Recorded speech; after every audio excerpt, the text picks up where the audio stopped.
করি সবাই ভালো আছেন, আমিও ভালো আছি। আজ আমি বানাবো কই ভাপা। তো কই মাছগুলোকে নিয়েছি, কেটে নেব। দেখুন একদম টাটকা কই মাছগুলো কেটে নিয়েছি। এখন আমি হালকা একটু ভেজে নেব। অল্প একটু হলুদ, অল্প একটু লবণ দিয়ে আমি মাছটাকে মেখে নেব, মেখে ভেজে নেব।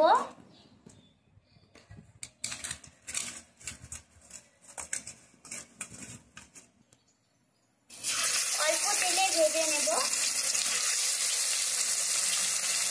হালকা একটু ভাজতে হবে মাছটাকে।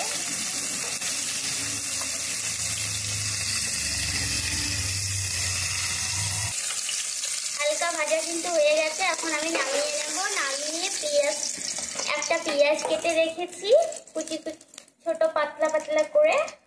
এখন আমি এটাকে বেরেস্তার মতো করে ভেজে নেব। পেঁয়াজটা কিন্তু বেরেস্তার আকারে ভাজা হয়ে গেছে। এখন আমি নামিয়ে নেব এটাকে।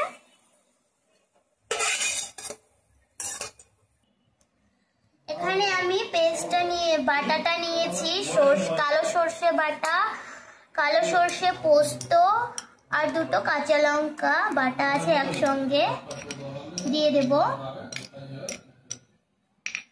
অল্প সামান্য একটু লবণ দেব, যেহেতু আমি লবণ দিয়ে ভেজেছি। অল্প একটু লঙ্কার গুঁড়ো দিয়ে দেব, সামান্য পরিমাণ একটু জিরে মশলা দিয়ে দেব, দিয়ে একটুখানি জল দিয়ে দেব। বাটিটা ধুয়ে একটু জল দিয়ে দিলাম। এখন মশলাগুলো একসঙ্গে মিশিয়ে নেব। মাছগুলো দিয়ে দেব।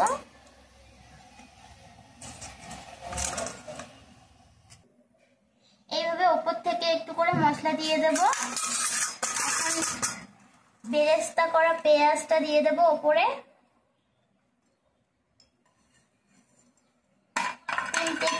তিনটে গোটা লঙ্কা দিয়ে দেব। এখন আমি কড়াই বসিয়ে দেব। দেখবেন যেন ভেসে না ওঠে বাটিটা। ভেসে উঠলে কিন্তু বেরিয়ে যাবে মশলাগুলো সব। 10 মিনিট হয়ে গেছে। এখন আমি ঢাকাটা খুলে নামিয়ে নেব। হয়ে গেছে এটা। নামিয়ে একটু রেস্টে দেব, তারপর আমি ঢাকাটা খুলবো, কারণ প্রচুর গরম আছে। এখন খুলে নিই, ঠান্ডা হয়ে গেছে। দেখুন কি দারুণ হয়েছে। উপর থেকে কি সুন্দর তেল ছড়িয়েছে, তেল বেরিয়েছে উপর থেকে। এটাতে কিন্তু একটু তেল বেশি লাগে, কিন্তু আমি তেল দেওয়া কথাটা মনে ছিল না আমার বলতে। আমি কিন্তু পরে তেল দিয়েছি। আপনারা কিন্তু একটু তেলটা বেশি করেই দেবেন। তেলটা দিলে খুবই টেস্টি হয়। তেলটা একটু বেশি দিলে টেস্টিটা হয় খুব। আর এটা খেতে কিন্তু অসাধারণ টেস্ট। আপনারা বাড়িতে অবশ্যই খাবেন ট্রাই করে। আর ভিডিওটা যদি ভালো লেগে থাকে অবশ্যই লাইক, কমেন্ট, সাবস্ক্রাইব করবেন। ফেসবুক পেজ থেকে দেখে থাকলে অবশ্যই পেজটিকে ফলো করবেন। টাটা, ভালো থাকবেন সবাই। আজকে